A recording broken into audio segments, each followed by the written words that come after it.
Hello everyone, welcome to learning with fun. I am Neetu Rani. आज हम करने वाले हैं हमारी हिंदी की पाठ्य पुस्तक क्षितिज भाग 1 जो कक्षा 9 के लिए है। आज हम करेंगे राजेश जोशी द्वारा लिखी गई कविता बच्चे काम पर जा रहे हैं। सबसे पहले हम राजेश जोशी जी के जीवन परिचय के बारे में जान लेते हैं। देखिएगा उनका जीवन परिचय। राजेश जोशी जी का जीवन परिचय। राजेश जोशी जी का जन्म मध्य प्रदेश के नरसिंह जिले में सन 1946 ईस्वी में हुआ था। राजेश जोशी ने एमएससी और एमए की डिग्रियां हासिल की और फिर एक बैंक में नौकरी करने लगे। पढ़ाई खत्म होने के तुरंत बाद ही उन्होंने पत्रकारिता आरंभ कर दी। राजेश जोशी जी ने कविताओं के अलावा कहानियां, नाटक, लेख और टिप्पणियां भी लिखी हैं। साथ ही उन्होंने कुछ नाटक रूपांतरण तथा कुछ लघु फिल्मों के लिए पटकथा लेखन का कार्य भी किया। कई भारतीय भाषाओं के साथ साथ अंग्रेजी, रूसी, जर्मन में भी उनकी कविताओं के अनुवाद प्रकाशित हुए हैं। उनकी कविताएं जीवन के संकट में भी आस्था को उभारती हैं। उन्हें शमशेर सम्मान, पहल सम्मान, मध्य प्रदेश सरकार का शिखर सम्मान, माखनलाल चतुर्वेदी पुरस्कार के साथ केंद्र साहित्य अकादमी के प्रतिष्ठित सम्मान से सम्मानित किया गया। उनकी कविताएं स्थानीय भाषा बोली से युक्त हैं। उनकी काव्य रचनाओं में आत्मीयता, ल्यात्मकता के साथ साथ मनुष्यता को बचाए रखने का निरंतर संघर्ष भी विद्यमान है। राजेश जोशी में जितना दुनिया के नष्ट होने का खतरा दिखाई देता है, उतनी ही व्यग्रता जीवन की संभावनाओं की खोज के प्रति दिखाई देती है। तो हम सबसे पहले कविता का सार जान लेते हैं कि हमारी कविता किस बारे में है, वो हमें पता चल जाएगा। फिर हम अच्छे से कविता को पढ़ेंगे। देखिएगा, बच्चे काम पर जा रहे हैं। कविता का सार। राजेश जोशी ने हमेशा मानवीय दुखों, खासकर बच्चों और महिलाओं के दुखों को अपनी कविता में स्थान दिया है। प्रस्तुत कविता में भी कवि इस बात से दुखी है कि बहुत सारे बच्चे ऐसे होते हैं जिन्हें अपना पेट भरने के लिए बचपन से ही काम पर जाना पड़ता है। उन्हें पढ़ने और खेलने का मौका नहीं मिलता। इस तरह उनसे उनका बचपन छीन लिया जाता है। इसीलिए प्रस्तुत कविता में कवि यह प्रश्न पूछ रहा है कि आखिर बच्चे काम पर क्यों जा रहे हैं। उनके अनुसार यह बहुत ही भयावह है कि छोटे छोटे बच्चे सुबह सुबह स्कूल जाने की बजाय काम पर जा रहे हैं। उन्हें ऐसा लग रहा है कि सारे खिलौने, सारी किताबें, खेलने की जगह सब खत्म हो गई है, इसीलिए बच्चे काम पर जा रहे हैं। लेकिन ऐसा नहीं है, क्योंकि सब कुछ मौजूद है। इसीलिए कवि और भी अधिक परेशान है। अपनी इस कविता में कवि ने बाल मजदूरी पर अपना क्रोध व्यक्त किया है। उनके अनुसार यह बहुत ही गलत बात है और सरकार तथा समाज को इस बात जरूर ध्यान देना चाहिए। इस बात पर सरकार को और समाज को जरूर ध्यान देना चाहिए। तो बढ़ते हैं अपनी कविता की तरफ, जिसका नाम है बच्चे काम पर जा रहे हैं। ठीक है, ये जो कविता है ये बाल मजदूरी की जो समस्या है इस कविता में उसको दिखाया गया है। इन पंक्तियों में कवि ने क्या कहा है, देखिएगा। कोहरे से ढकी सड़क पर बच्चे काम पर जा रहे हैं सुबह सुबह। प्रस्तुत पंक्तियों में कवि राजेश जोशी जी ने हमारे समाज में जो बाल मजदूरी की समस्या है उसको यहाँ पर दिखाया है और हमारा ध्यान इस समस्या की ओर आकर्षित करने की कोशिश की है। कवि ने कविता के प्रथम पंक्तियों में लिखा है कि बहुत ठंड में, बहुत ज्यादा, जब सर्दियों में बहुत ज्यादा ठंड होती है, सुबह सुबह का वक्त, और चारों तरफ कोहरा ही कोहरा छाया होता है, सड़कें भी कोहरे से ढकी हुई होती हैं, और इतनी ठंड में जो बच्चे हैं वो कहाँ जा रहे हैं, काम पर जा रहे हैं। ठीक है, क्योंकि उन्हें अपनी रोजी रोटी का इंतजाम करना है, अपना पेट भरना है। कोई बच्चा कारखानों में मजदूरी करता है, कोई चाय की दुकान पर काम करता है, जो आपने आसपास में देखा भी होगा। जबकि इन बच्चों की उम्र क्या है, खेलने कूदने और पढ़ने लिखने की है। ठीक है, आगे देखिएगा। दूसरी पंक्ति में, दूसरे काव्यांश में कवि ने क्या कहा है, बच्चे काम पर जा रहे हैं हमारे समय की सबसे भयानक पंक्ति है। यह भयानक है, इसे विवरण की तरह लिखा जाना चाहिए इसे सवाल की तरह, काम पर क्यों जा रहे हैं बच्चे। इन पंक्तियों में कवि ने समाज में व्याप्त बाल मजदूरी जैसी समस्या को पर चिंता व्यक्त करते हुए कहा है। जो कवि है हमारे, उन्होंने जो बाल मजदूरी की जो समस्या है उस पर चिंता व्यक्त करते हुए कहा है कि हमारे समय में सबसे अधिक भयानक बात क्या है, सबसे अधिक डरावनी बात क्या है, कि जो छोटे छोटे बच्चे हैं वो उनको काम पर जाना पड़ता है। इस बात को हम जिस सरलता से कह देते हैं, जिस आसानी से कह देते हैं, यह कवि को बहुत ही भयानक लग रही है।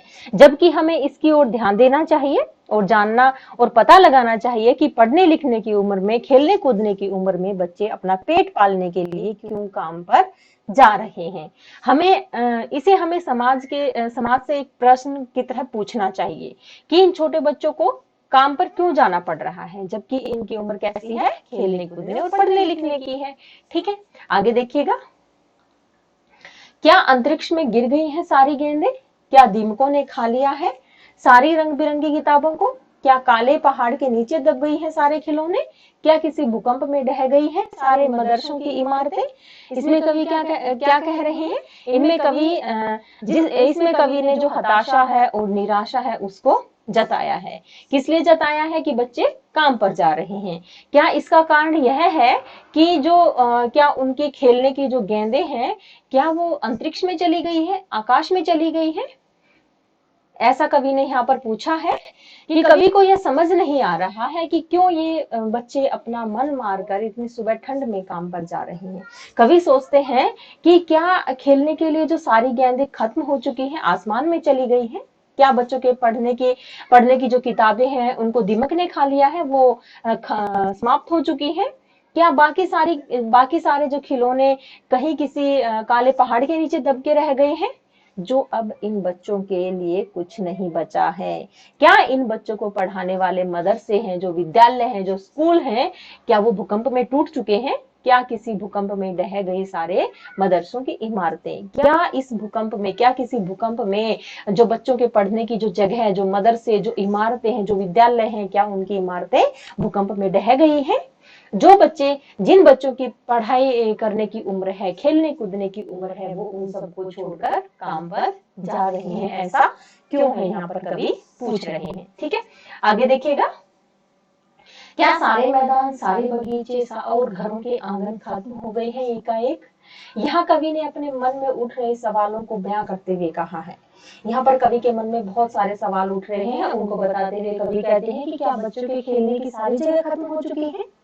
क्या सारे मैदान जहाँ बच्चे खेलते हैं, सारे बाग बगीचे जहाँ बच्चे टहला करते हैं, सारे घरों के आंगन क्या खत्म हो गए हैं?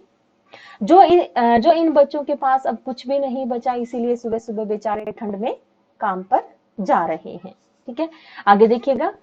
तो फिर बचा ही क्या है इस दुनिया में? कितना भयानक होता अगर ऐसा होता। भयानक है, लेकिन इससे भी ज्यादा यह है कि सारी चीजें हस मामूल है। मतलब हस्ब मामूल मतलब सारी चीजें मतलब हैं, उपस्थित हैं सारी चीजें, फिर भी बच्चे काम पर जा रहे हैं। तो फिर बचा ही क्या इस दुनिया में, अगर सारी चीजें बच्चों के खेलने की जो गेंदें हैं, बच्चों के खेलने के जो खिलौने हैं, बच्चों के पढ़ने की जो इमारतें, विद्यालय हैं, अगर वो खत्म हो चुके हैं, तो यह बहुत ही भयानक है। ठीक है, कवि आगे कह रहे हैं कि अगर सच में ऐसा है तो यह कितनी भयानक बात है, कितनी डरावनी बात है, और इस दुनिया के होने का कोई अर्थ भी नहीं है। परंतु कवि को इससे भी ज्यादा भयावह, इससे भी ज्यादा डरावना तब लगता है जब उसे याद आता है कि ये सब सारी चीजें उपलब्ध हैं, बच्चों के खेलने कूदने की, पढ़ने लिखने की, ये सारी चीजें उपलब्ध हैं, उसके बाद भी बच्चे काम पर जाने के लिए विवश है। इसी कारण कवि हताश और निराश है। ठीक है, कवि अपनी इन पंक्तियों के द्वारा समाज में जो चल रही बाल श्रम की ओर हमारा ध्यान आकर्षित करना चाहते हैं। कवि के अनुसार बचपन, खेल कूद, पढ़ाई लिखाई बच्चों के विकास का समय होता है, और इस वक्त उन बच्चों पर किसी प्रकार का कोई बोझ या जिम्मेवारी नहीं होनी चाहिए। ठीक है, आगे देखिएगा अंतिम पंक्तियों में। पर दुनिया की हजारों सड़कों से गुजरते हुए बच्चे, बहुत छोटे छोटे बच्चे काम पर जा रहे हैं। कवि की सोच यह है कि दुनिया में जो